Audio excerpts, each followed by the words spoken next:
বাবা কোথায় যাবে? আমি যাব মেজিয়া বাজার করতে, ওষুধ আনতে। নমস্কার, সহচরী বৈশাখী চ্যানেলে আপনাদের সবাইকে স্বাগত জানাই। সুপ্রভাত জানিয়ে আজকের ব্লগটি আবার শুরু করলাম। ভিডিওটি অবশ্যই দেখার অনুরোধ রইল আপনাদের সবাইকে। ভিডিওটি ভালো লাগলে অবশ্যই লাইক, কমেন্ট, শেয়ার করবেন এবং চ্যানেলটি সাবস্ক্রাইব করতে একদম ভুলবেন না।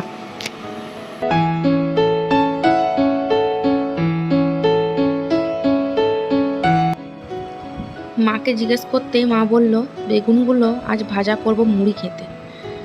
বেগুন ভাজা দিয়ে মুড়ি খেতে কার কার ভালো লাগে অবশ্যই কমেন্টে জানাবেন। আমার তো খুব ভালো লাগে। বাবা সকালেই টাটকা টাটকা বেগুন নিয়ে এসেছে পাশের একজন দাদার মাঠ থেকে।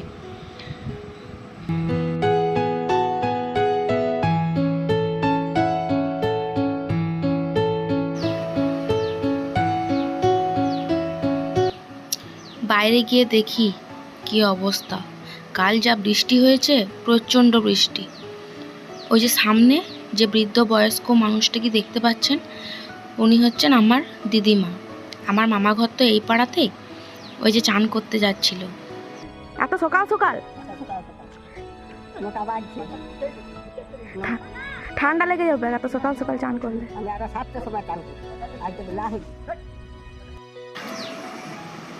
এতদিন বৃষ্টি হয়নি, কিন্তু আজ যখন বৃষ্টি হয়েছে পুরো মাঠ একদম ভর্তি হয়ে গেছে। চাষিরা এই জলের আশাতেই ছিল যে কবে বৃষ্টি হবে, কবে আমরা চাষে আবার নিযুক্ত হব। আমাদের বাড়িতে মা কটা লঙ্কা গাছ লাগিয়েছে। লঙ্কা গাছগুলোতে লঙ্কা ধরেনি, পাতাগুলো কুঁকড়ে গেছে কেমন। আগের বছর প্রচুর লঙ্কা ধরেছিল, খেয়েও ছিলাম। আর এই বছর দেখুন একটাও লঙ্কা ধরেনি। না ধরেছে ওই যে, কিন্তু পাতাগুলো কেমন হয়ে গেছে।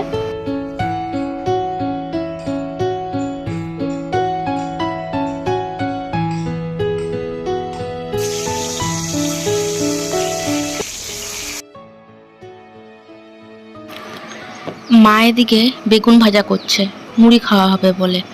সকালে বললাম না যে মুড়ি খাওয়া হবে বেগুন ভাজা দিয়ে, সেই বেগুন ভাজা মা করছে।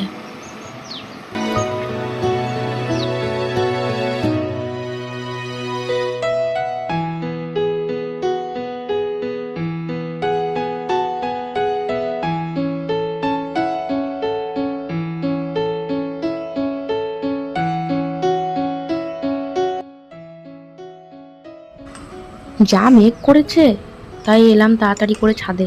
জামা কাপড়গুলো ভিজে যাবে যদি বৃষ্টিটা জোরে নামায়। মেঘটা কেমন করেছে দেখছেন তো, একদম ঘন অন্ধকার। আষাঢ় শ্রাবণ এই 2 মাস বর্ষা, কিন্তু আষাঢ় শ্রাবণেই বৃষ্টি হয়নি। বর্ষাকাল কেউ বলবেই না। যাই হোক, ভাদ্র মাসে তো হচ্ছে। এই বছর মনে হচ্ছে দুর্গাপুজোতেও প্রচুর বৃষ্টি হবে। এই দেখুন, বলতে না বলতে বৃষ্টি শুরু।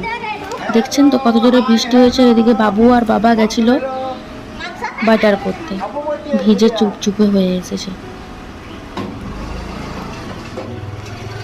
পুরো ভিজে গেছিস তো।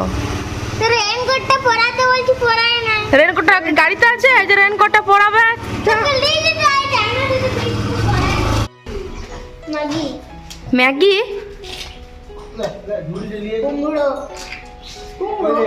ব্রাশ, চা পাতা, মূলো, শসা, ছাতু আনেন। দেখি বাবা কি সবজি এনেছে, বলছে ঝুড়িটা নিয়ে আয়। বাবা অনেক সবজি এনেছে তো। Hi, hello. দেখি কি কি সবজি এনেছে। এদিকে পটল, টমেটো, কি সুন্দর টমেটোগুলো লাল লাল। এদিকে এরা হচ্ছে কলমি শাক, একদম টাটকা। আর এটা হচ্ছে মূলো। আমাদের মেজিয়া বাজারে কিন্তু টাটকা সবজিটা পাওয়া যায়। এদিকে মা তরকারি করবে বলে কুমড়ো কেটে রেখেছে, আর এদিকে বেগুন ভাজা মুড়ি খাওয়ার জন্য। আর বাবা মাছ আনতে গেছিল, মাছ পায়নি, বলছে গোটা বাজারে নাকি মাছ নেই আজকে জলের জন্যে। যাই হোক, মাংস এনেছে। আর এদিকে থলিটার ভেতরে দেখছি আবার একটা কুমড়ো। বাহ, কি সুন্দর কুমড়োর রংটা।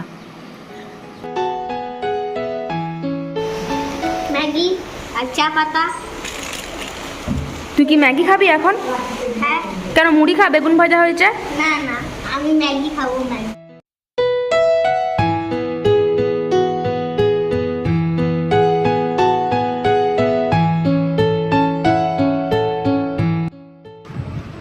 বাবা তো এসে মুড়ি খেতে বসে গেছে, আর বাবু তো এই যে ম্যাগি খাচ্ছে, ইপি।